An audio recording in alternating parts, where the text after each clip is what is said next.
and welcome. My name is Andrea, and together we'll be talking about the loss that comes after experiencing war trauma and the power of social connection and healing. When people experience adversity and hardships in life, they also experience loss.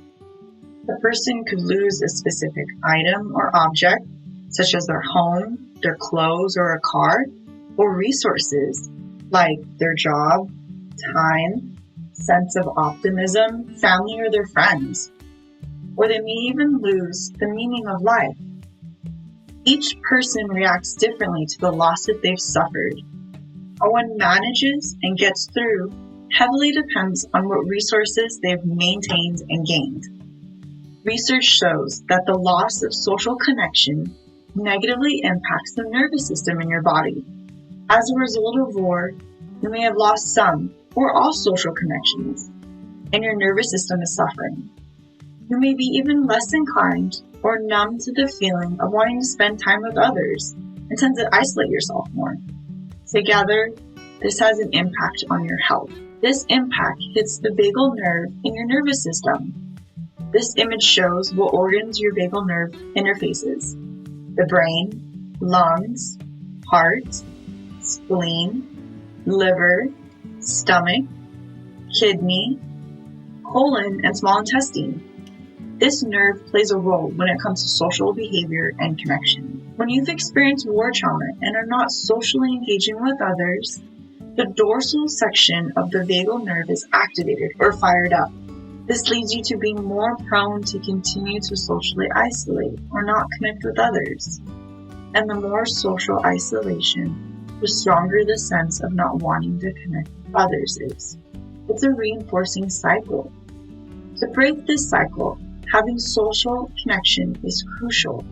Connecting with others is important. Healing occurs when you are engaging with others.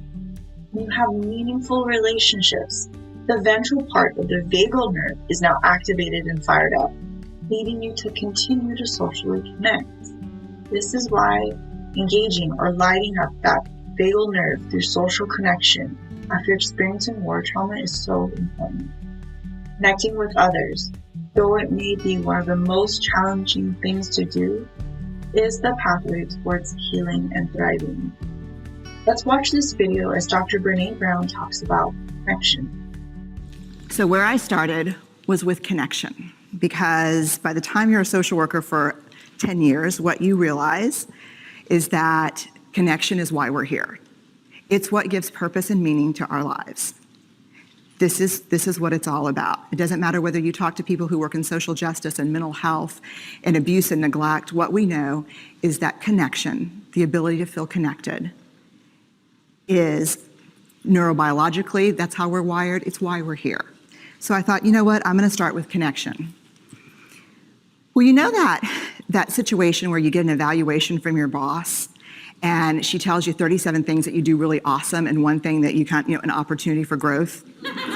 And all you can think about is that opportunity for growth, right? Well, apparently this is the way my work went as well, because when you ask people about love, they tell you about heartbreak. When you ask people about belonging, they'll tell you their most excruciating experiences of being excluded. And when you ask people about connection, the stories they told me were about disconnection. So very quickly, really about 6 weeks into this research, I ran into this unnamed thing that absolutely unraveled connection in a way that I didn't understand or had never seen. And so I pulled back out of the research and thought, I need to figure out what this is. And it turned out to be shame. And shame is really easily understood as the fear of disconnection. Is there something about me that if other people know it or see it, that I won't be worthy of connection? The things I can tell you about it, it's universal. We all have it. The only people who don't experience shame have no capacity for human empathy or connection. No one wants to talk about it, and the less you talk about it, the more you have it. What underpinned this shame, this I'm not good enough, which we all know that feeling, I'm not blank enough, I'm not thin enough, rich enough, beautiful enough, smart enough, promoted enough. The thing that underpinned this was excruciating vulnerability. this idea of, in order for connection to happen, we have to allow ourselves to be seen, really seen. And you know how I feel about vulnerability. I hate vulnerability. And so I thought, this is my chance to beat it back with my measuring stick.